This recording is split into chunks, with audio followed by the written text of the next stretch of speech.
Had people say, well, she was in a war zone, and Cindy points out that war zone is people's neighborhoods. Those are children. I'm here for other children. I'm here because I care. I'm here because children everywhere are suffering, and because 40,000 people die each day from hunger. I'm here because those people are mostly children. We have got to understand that the poor are all around us, and we're ignoring them. We have got to understand that these deaths are preventable. We have got to understand that people in third world countries think and care and smile and cry just like us. We have got to understand that they are us. We are them. My dream is to stop hunger by the year 2000. My dream is to give the poor a chance. My dream is to save the 40,000 people who die each day.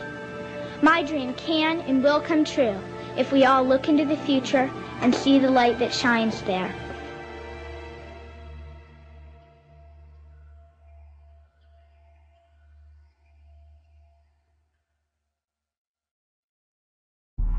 As Israel completed its withdrawal from Gaza, the following day it issued orders to confiscate additional Palestinian land from the West Bank and continue the construction of a separation wall.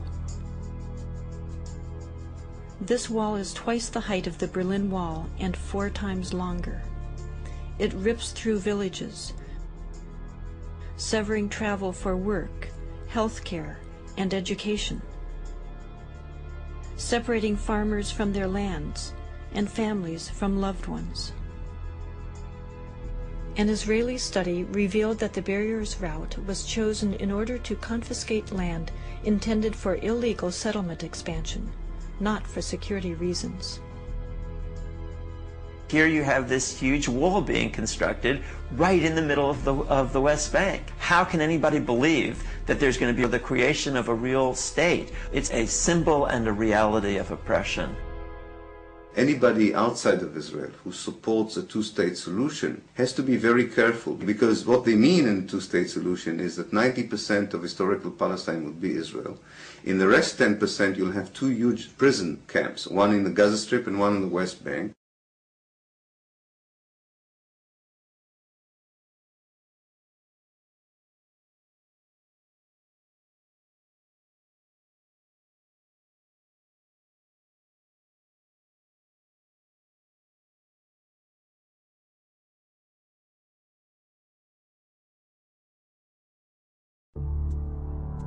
The people who fought in the war were also the people who wrote the history books of the war.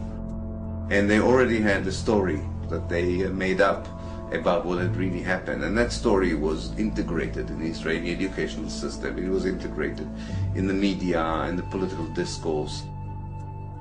Some of us who work as Jewish educators have been admitting over the last maybe 10 years that it is propaganda.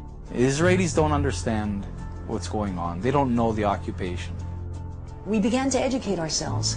And the first thing we did was invite women, Palestinian women, to come into our homes and talk to us and tell us what exactly was the problem as they saw it. And little by little, we learned about their lives. We learned about the suffering they encountered on a daily basis. We learned about the killing going on there, about the lives that were completely circumscribed by an occupation that they had no control over. I'm one of the few Israelis not in uniform and not a settler that's been in the territories in the last 9 months. You see that the army was actually waging a very cruel war. On the Israeli side, there seems to be no understanding that this is how you create terrorism. If you are so repressive on a people, you give them the sense of having no options, and that's a very dangerous place. In fact, there's a very clear correlation between the kind of human rights abuses that Israel commits in the West Bank and Gaza and the Palestinian militant response to those abuses.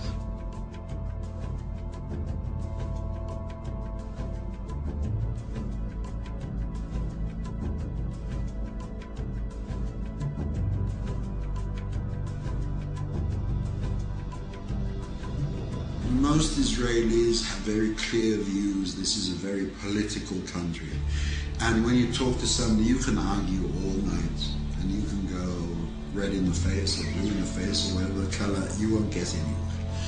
But when somebody says, I refuse to do this, this is wrong for me, for us, for our country, this is immoral, and I'll go to prison rather than do it. And one guy does it, 5 guys, and 50, and 100, and people say, hey, what's going on here? These aren't cowards, these aren't traitors. Most of them are officers, by the way. So if these guys are refusing, there must be something wrong here.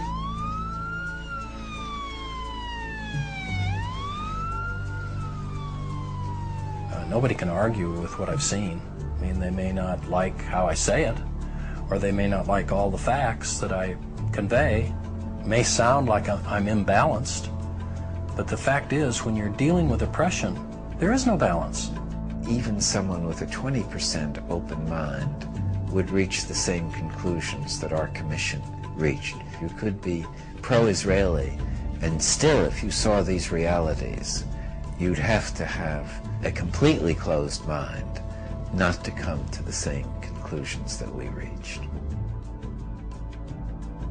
So the violence begins with the occupation. The opposition is resistance to the occupation. Resistance to violence is legitimate in any country in the world. I may disagree with some of the acts of resistance. I think some of the tactics are stupid. Attacks on Israeli civilians are stupid, immoral, and counterproductive. They should be stopped.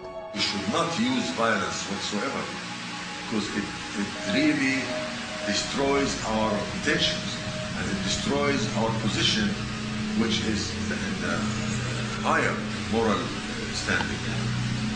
We are the victims, and the world should not understand that we are the victims. Criticizing the Israeli government policy for assassinating people or for shooting children and maiming them, for thousands of children, that's not anti-Semitic, that's humane. We have to tell the truth about what's going on and say as clearly as we can, if you keep going down this path, you're going to destroy yourselves. No enemy will have to destroy you. You're rotting from within because of the methods you're using against innocent people. I don't think even with the best video that you can make, Americans will really understand what it is like to be a Palestinian under occupation. I guarantee you, if you spend 1 week in Gaza or in the West Bank, you will understand it in a very profound way.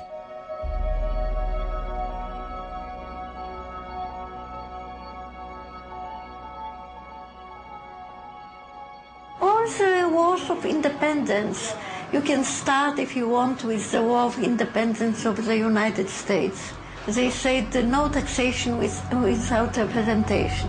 And we demand taxation from the Palestinians and don't give them any representation. It is the same all over the world, and nobody wants to be under somebody's occupation.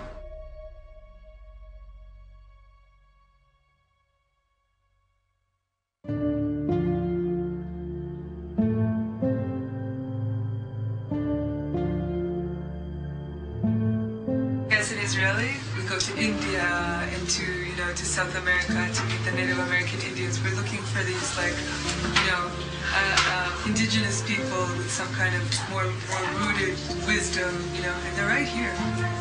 They're right here, right under our noses. Nobody ever comes here. The Falahin, for me, the Palestinian Falahin, it's like, everything that that people go looking for. People with deep roots, really connected to the earth, with this romance with their land, and just incredibly wise and open-hearted, and simple, beautiful, and Israelis never see them unless it's through Target.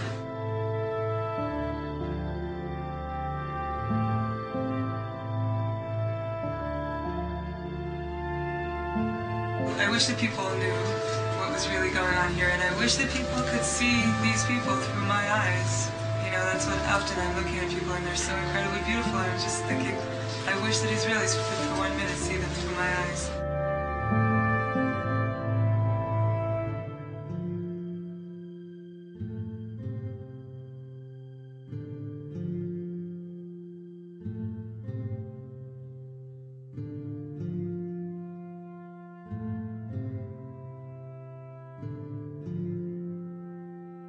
No amount of reading,